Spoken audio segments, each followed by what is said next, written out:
मेरा नाम राजा हिमाचल सिंह है और मेरा घर हिमाचलपुर सर पड़ता है।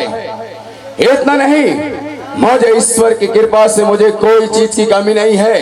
14 कोस की राज, हाथी हरसर, घोड़े घरसर और कंचन घर महल है।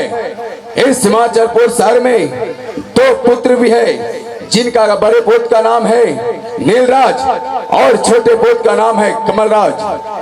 जब से मैं अपने बड़े पुत्र को शादी करके इस हिमाचलपुर शहर में ले आया हूँ, उसी दिन से ये शहर नहीं बल्कि स्वर्ग बन चुका है। और उसका नित्य प्रतिदिन काम है सेवा करना।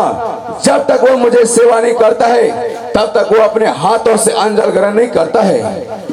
और मेरे छोटे कमलराज का काम है नित्य प्रतिदिन पढ़ाई में लीन रहना।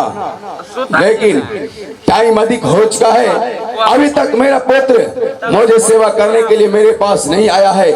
खैर कोई बात नहीं, मैं अपना महल में बैठ करके इंतजार करता हूँ।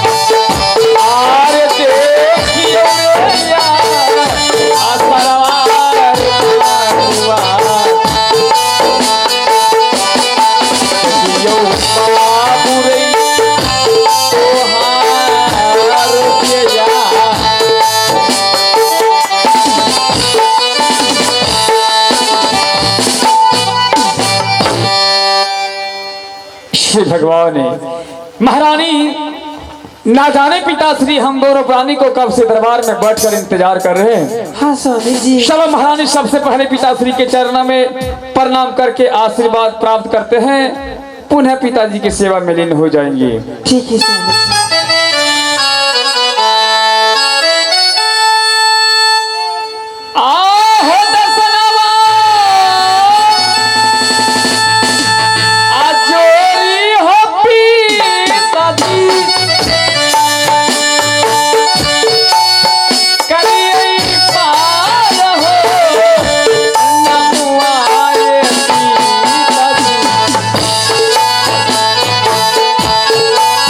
करी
पिताजी खुश रहो पुत्र। प्रणाम भैया, प्रणाम भाभी।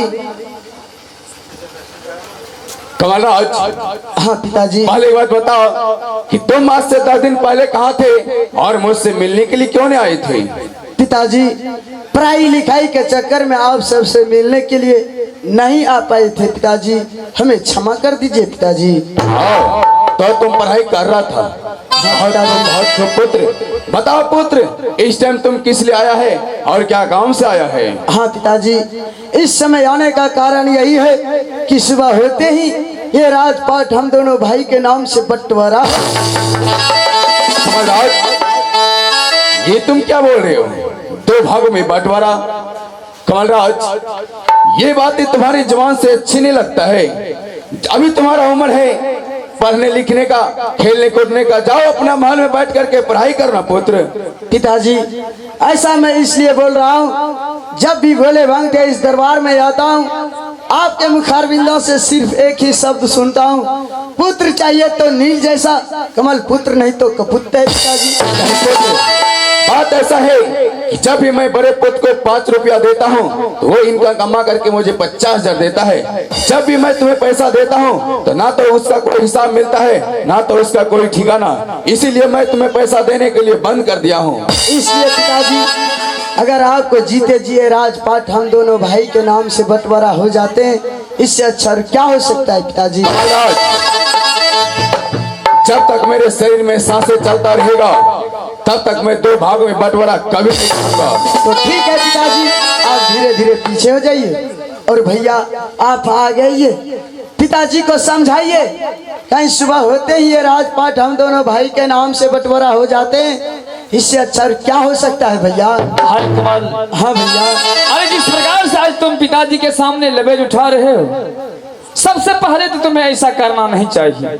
और रहा प्रश्न पिताजी का समझाने का, तुम तो जानते हो भाई कमाल, जब सवेरा होता है ये दोनों हाथ पिताश्री के चरणों में जाता है। हाँ भैया। जब तक इन दोनों हाथों से पिताश्री का सेवा सत्कार नहीं हो जाता है तो इन हाथों से अंजल ग्रहण नहीं होता है। हाँ भैया। आज तक मैंने पिताजी को नजर उठाकर नहीं देख पाया और तुम कह रहे हो पिताजी को समझाने को। बताओ कमलराज, मैं किस प्रकार से पिताजी को समझाने का प्रयास करूंगा? मैं भैया मैंने तो सोचे थे आप पिताजी को समझाइएगा, लेकिन समझाने की जगह मुझे ऐसा लग रहा है कि आप मेरे रास्ते की कांटा बनने की प्रयास कर रहे हैं।